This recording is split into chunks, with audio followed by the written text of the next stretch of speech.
Hey class, welcome to our science subject, and today we are going to be starting a new book called Energy Transfer and Transformation. So for those that haven't found it yet, I wanted to show a little quick tutorial how to find it. When you log on to Canvas, you will be shown your dashboard. If you click the science course and then go to our class, Mr. Gowdy's science class, if you click on that and you can go right here, you can see that quarter 3, we were covering the weather and climate, and you should have got that from your school pickup packets. And then for the energy transfer and transformation, we have this awesome PDF, so you can watch it right on your iPad or laptop or computer. And then here is our student reader. So that's how you find it. Also, you go to our modules in the science section and you scroll down, you will see, don't click on Mr. Green's. We just finished the weather and climate, so you can minimize that. And then right here, we will have this. And by the time you see this, this will all have been published. That's how you will find your assignments for this. And as you can tell, we'll have something similar as we do in history. This science book comes from our core knowledge website, just like our history books do. And so we'll have a lesson. You will have chapter vocabulary, and please remember to use the vocabulary from the book. Again, that shows me that you are actually in the book and not copy and pasting a definition from the internet or somewhere else. Please don't do that. And then we also will have a big question for each lesson. And again, please do not copy and paste an answer. Please use your own words. That way you can, continue to grow and learn and be able to express your thoughts and the things that you are learning. So let's dive into our first chapter. I'm gonna make this a little bit bigger so it's easier to see. And then we'll scroll down. We like to look through the first pages, the title page, look through the table of contents to kind of get a feel and an idea of what we're covering.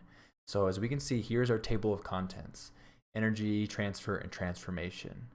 These are our 7 lessons. We can see that our first lesson today will be energy causes change. Our next one will be moving objects. Moving objects have energy, and we can continue to look through. Oh, look, we're gonna be learning about how collisions transfer energy. And then our last lesson will be solving problems and designing solutions with Thomas A. Edison. All right. So that's always good when you get a new book to look at the title page, look at the front page, look at the table of contents, and see what is going on. Okay, so I'm going to check my notes really quick before we dive in to make sure I'm not missing anything as we start off this new book and this new section of our science subject. So just bear with me a second. Okay. So we'll start simply by engaging and looking for changes around us, changes that happen in life, and understand these changes and to understand them as energy. The goal is to get us to recognize that whenever there is a change, there is some form of energy causing the change. So we got to keep in mind, energy equals change. So for example, if you were to clap your hands, a sound occurs. The energy of your muscle movement causes the change from silence to sound. All right. So that is what we're going to start going with. Okay. So let's call attention to our big question and read it with me. Where can we observe evidence of energy causing change? So as we read it and go through this chapter, let's look for answers and find out where we can observe the evidence of energy causing change. All right. All along with me. Actually, I'm going to just adjust these really quick so it's a little bit easier for me to see. I'm just going to adjust my monitors. That way I'm looking right at you. I'm looking right at the text. You walk into a dark room. You flip a switch. What changes? The room changes from dark to light. You are holding a balloon in a quiet place. You stick a pin into the balloon. What changes? The silence in the room when you hear a loud sound. Pop. A toy car is sitting on top of a table. You give the car a push. What changes? The toy car changes from sitting still to moving. Whenever there is a change, there is some form of energy causing the change. So let's pause. Those are our first two vocabulary words. Change means to become different. And energy is the ability to cause change. So let's read that again.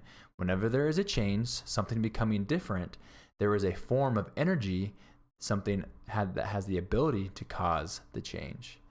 Energy is the ability to cause change. Energy exists in many different forms. It causes different types of changes. So we just talked about the different ones. Sound being changed, light from dark is changing, things moving, those are changes. So popping a water balloon causes a noise and a splash, right? The noise of the pop and the water splashing and going outside of its original form of being in that balloon. Change is evidence of energy. When you see changes in the world around you, you are seeing evidence or proof of energy. So look at the picture. What changes do you think are happening? And we just talked about that. There's this water balloon being popped. What is changing? The water is splashing out, the silence to a loud pop noise. Let's continue. As the wave crashes onto the shore, the water moves. This is one change. Imagine you are there on the seashore. You hear the sound of the water splashing against sand and rocks. The sound changes because of the movement of the water and the wind. Another change is the movement of the sand as it is pushed by the water. And there's a change happening that you can't see. The temperature of the sand is changing as it is warmed by the bright sunlight or cooled by the water going over it and bringing it either to, probably pulling it from the beach. All these changes are caused by some form of energy. So here's a picture of what we were just reading about. The water coming in, cooling the sand that's left here starting to warm up by the sun. This water hitting the rock. The energy is pushing this water up and around. The energy is also making the sound of the water hitting the rock and coming upon the shore. So all these changes that happen on the seashore are a result of energy. Our next section, energy occurs in different forms. So energy exists in many forms. For example, think of a carousel, a merry-go-round that you might see at a carnival or amusement park. Raise your hand if you've been to a carnival or amusement park, or especially raise your hand if you've been on a carousel. If you look at this picture, something where you can ride a horse up and down. I know I have. So the motion, the carousel spins around. The horse riders move up and down as they're spinning around. They're going like this, up and down. All these moving objects have energy of motion. Sound. As the carousel spins around, it plays loud, cheerful music. The riders laugh and shout to friends. The carousel and the riders are producing sound. Sound is another form of energy. So right here we can read this caption with the carousel picture. What does that caption say? You can observe evidence of many forms of energy in a spinning carousel. All right, what's this next section, Joshua? What does this say? It says light.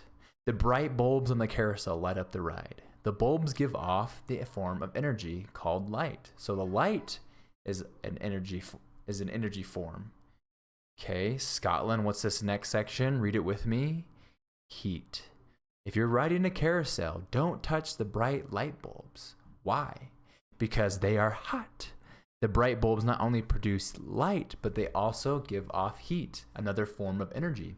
And some of you guys might have noticed the heat from light. Maybe you've touched a light bulb and it kind of burned your hand. And then maybe you've noticed that some light bulbs, like LED light bulbs, they actually don't produce as much heat, but then they are also brighter, so they put off a different form of energy or different levels of the same energy of light and heat. All right, Bobby, what does this one say? Electrical energy. Nice. So read it with me, Bobby. The carousel, its musical speakers, and its shining lights are all powered by another form of energy. If you look closely around the ride, you will find electrical cords connecting the carousel to a source of electrical energy. Pretty cool. All right, next section. What does this say, Nevaeh? Objects can store energy. When you see the waves crashing on a beach or watch a spinning carousel, you can see the changes happening. The changes are evidence of energy, but energy can also be present even when you don't see such evidence.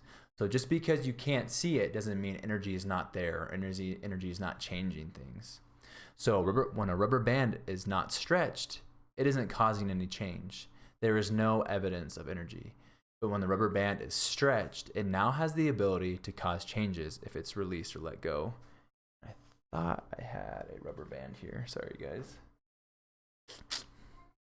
So the stretched rubber band has stored energy. And let's pause really quick and read this definition. What does this say, Jasmine? Energy that has the ability to cause change at a later time.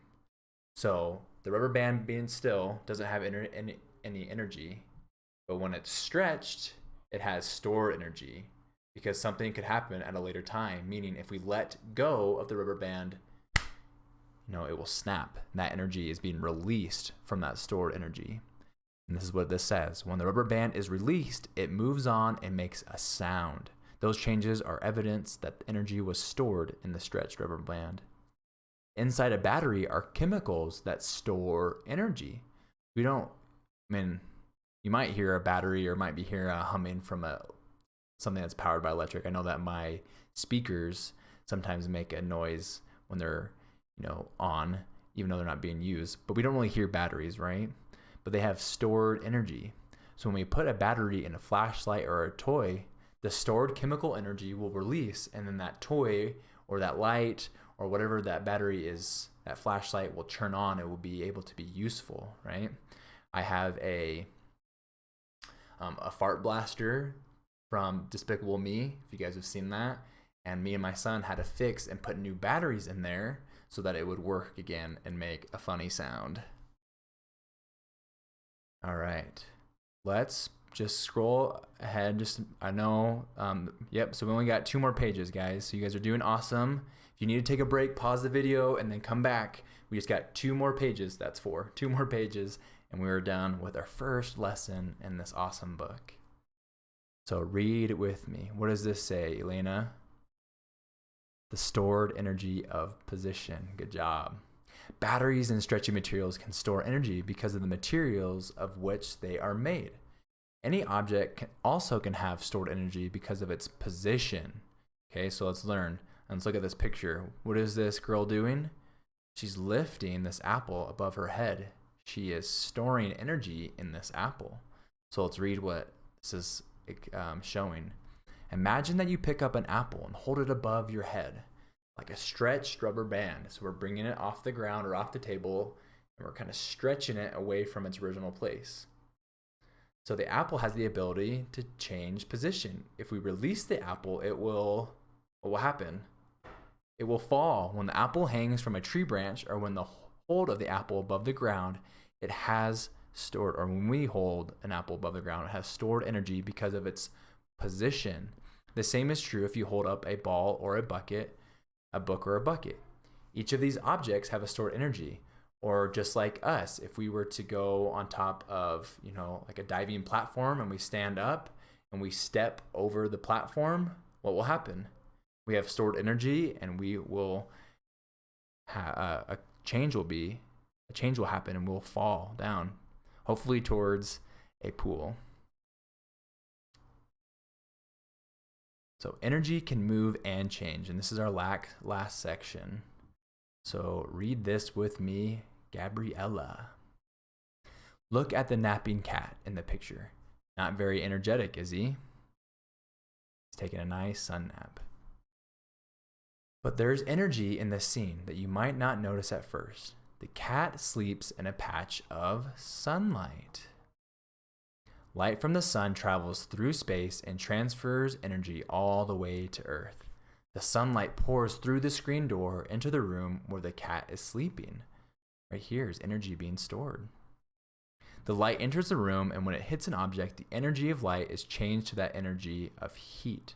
So the cat isn't moving, but the energy has moved across millions of miles, is now in the room and warming the cat. So the cat isn't doing anything, but the sun is transferring energy and causing heat and warmth right here on the floor, and then also warming the cat. So in later lessons, we will all learn more about how energy can move from one place to another and change from one form to another. And that is it for lesson 1. Well done, everybody. Thanks for joining me. For those that want help with the big question, before we get to that, remember to finish your chapter vocabulary words. Please do not copy and paste a definition from the internet. Use the definitions from the book. And then, so where can we observe evidence of energy causing change? So some points is energy is kind of all around us, right? We can see energy. What's lighting in my face right now? Is that energy? If I were to do this energy, is that energy? If I were to take my hands. So where can we observe evidence of energy causing change? So think about a dark room when you flip a switch. Think about if you drop, your bowl off of the table. Okay, so those are some hints and points that you should be covering in your answer to the big question. And that is it, and I will see you guys in the next video.